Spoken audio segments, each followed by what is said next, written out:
একজন ডিগ্রি কলেজের প্রভাষক। আপনারা এখন গেলে আমি দোকানের ঠিকানা দিয়ে দিচ্ছি, যাই দেখতে পাবেন। বয়স বেশি হওয়ার কারণে টিউশন পায় না। এখনকার ছাত্রছাত্রীরা একটু স্মার্ট, একটু অল্প বয়সের শিক্ষকদের কাছে পড়তে চায়, এটা বাস্তবতা। তার মধ্যে আমরা আবার নন এমপিও, আমাদের কাছে তো টিউশনে আরো পড়তে চায় না। একটা ডিগ্রি কলেজের প্রভাষক কাপড়ের দোকানে সেলসম্যানের চাকরি করে, কাপড়ের দোকানের সেলসম্যান। আমি রাজশাহী জেলার একজন সেক্রেটারি হিসেবে আমি যখন তার সাথে প্রথম পরিচয় হই, আমি আমার আবেগকে ধরে রাখতে পারিনি। কাদের নেতৃত্বে আমরা প্রতিনিধিত্ব করছি, কাদের নেতা হয়েছি? একজন শিক্ষক, ডিগ্রি কলেজের প্রভাষক, অথচ কাপড়ের দোকানের সেলসম্যান। আমার রাজশাহী জেলাতে এমন শিক্ষক আছে রাতের বেলা মুখ বেঁধে রিক্সা চালায়, রাতের বেলায় মুখ বেঁধে রিক্সা চালায় শুধুমাত্র পরিবারের মুখে অন্ন তুলে দেওয়ার জন্য, শুধুমাত্র পরিবারের মুখে অন্ন তুলে দেওয়ার জন্য।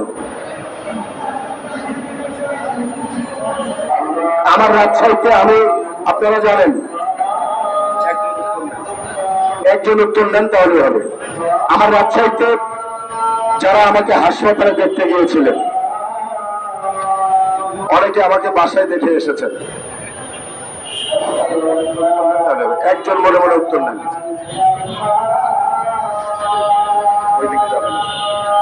যারা আমাকে আমার বাসায় দেখে এসেছেন, আমি নিজেও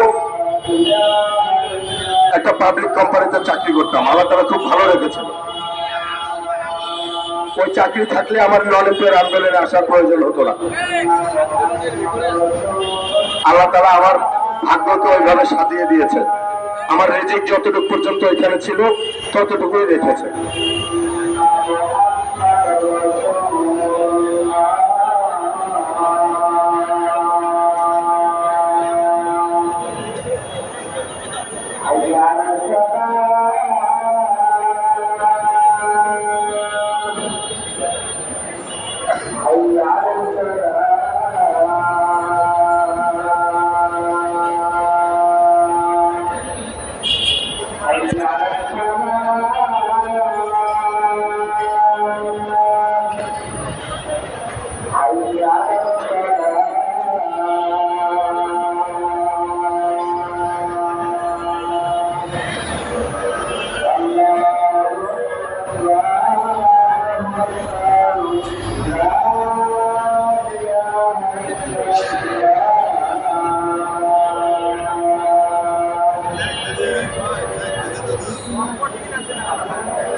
যে কথাটা বলছিলাম, যারা আমাকে হাসপাতালে দেখতে গিয়েছিলেন বা আমার বাড়িতে গিয়েছিলেন, আমি কিন্তু এই আন্দোলন বাস্তবায়ন করতে যেয়ে ডেঙ্গুতে আক্রান্ত হই।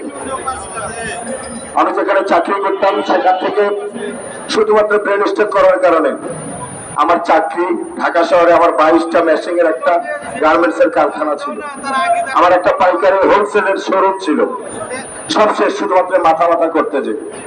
তারপরেও আজকে এই অভুক্ত শিক্ষকদের কেন্দ্রীয় ভাবে নেতৃত্ব দিয়ে যাচ্ছে জীবনের উপরে ঝুঁকি নিয়ে। এই নেতৃত্ব দিতে যে ডেঙ্গুতে আক্রান্ত হয়ে আইসিইউ পর্যন্ত গিয়েছি। কেউ কল্পনা করেনি, যেহেতু আমার ডায়াবেটিস আছে, আমি স্ট্রোকের রোগী, আমার শ্বাসকষ্ট আছে, কেউ কল্পনা করেনি যে রোগীটা ঘুরে আসবে। তারপরে আজকে আপনাদের মাঝে আল্লাহ তাআলা দাঁড়া করিয়েছেন। চেষ্টা করছি এই জাতিকে এই অভুক্ত থেকে